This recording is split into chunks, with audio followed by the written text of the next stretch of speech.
So the question is, what happens on Saturday's main event? To me, it's the toughest fight in quite some time to call. Usually, these things. I mean, it's MMA, so nothing surprises me anymore. Nothing at all these days. Anything can happen. There's too many ways to lose. A guy doesn't show up, had a bad cut, he's tired, whatever.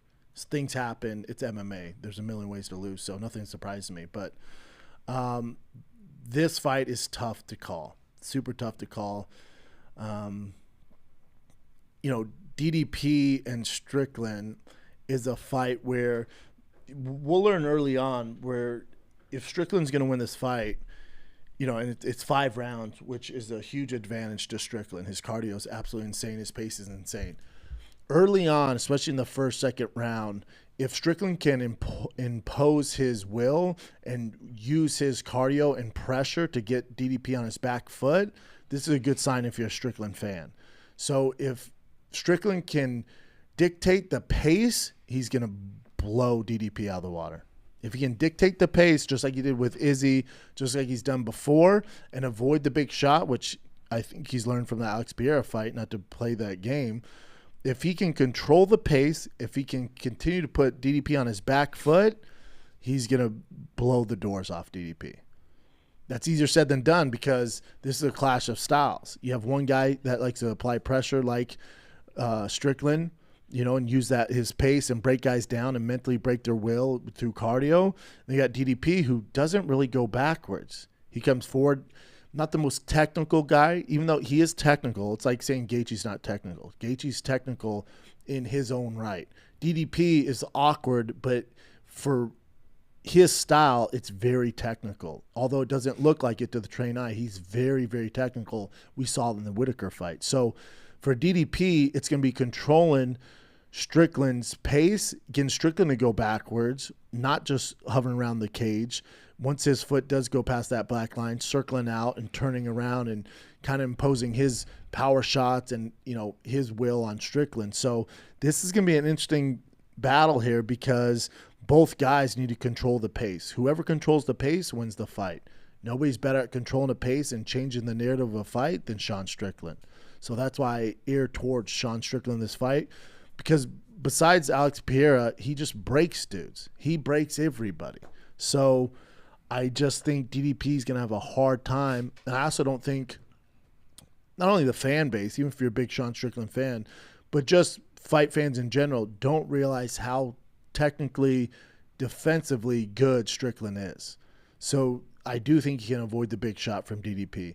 Now, that being said, if DDP lands one in these 25 minutes, it could be a short night for Strickland. But I do think Strickland's learned from the Alex Pereira fight. I think he controls the pace, and I think he melts DDP. And I know DDP's coaches have came out and defended his cardio before and said, oh, he had, nose surgery and he was at 5% breathing capabilities. But that is something to make a note of, that he's not, out of all DDP's strengths, and there's a lot of them, cardio wouldn't be in the top 5. For Strickland, probably number 1. So when you have that vast difference in cardio, I'm going to err on the side of the guy who went out there and kind of melted Izzy. He's melted all these guys, man. And I think he can do it to DDP. He just has to avoid that huge African bomb. That's just the number one caveat there. He has to be smart. And I don't think people are respectful of how goddamn good Strickland defensive boxing is. And I think DDP is going to learn. And can he beat him in the rematch? Yes. But I think in this first fight, Strickland's so awkward and just so damn good. And there's only one way you learn that. That's by being in the octagon. By the time you learn it, it's too late. You're in the 4th round, and he's melting your soul. He's going to break your soul. The other thing to note here is we haven't seen Strickland this. He's not mentally broke, but this upset by trash talk. Usually if you look at the weigh-ins and the guys are trash talking, even though he's having fun at the press conference, even with Izzy, it's never personal. He always he'll poke fun at guys and have it do his thing, and we love him for that. But it's never that personal, and we don't see him upset.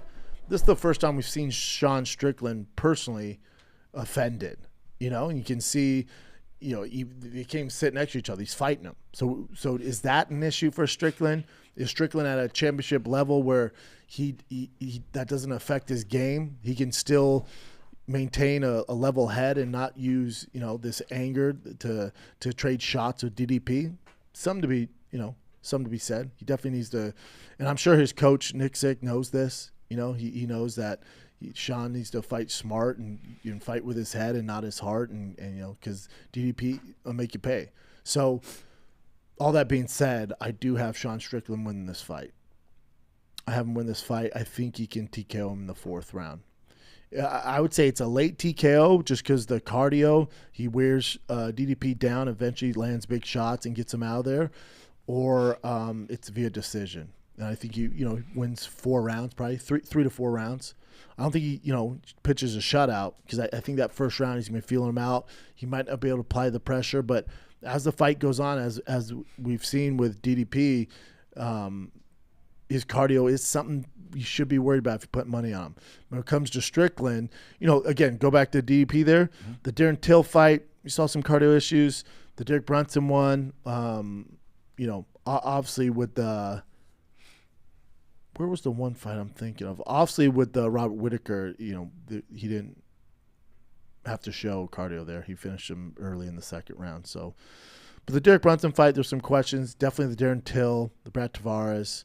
And when I see that, and not to mention he's never gone 5 rounds, especially in the UFC as a main event. Sean Strickland's been in much bigger fights. So all signs to me point towards Sean Strickland, unless he gets caught, which can definitely happen. But my money would be on Sean Strickland. I think we need to show him a little more respect. I think just going, Izzy had a bad night, Strickland's not that good, that ain't going to work for me. The kid's damn good. Damn good.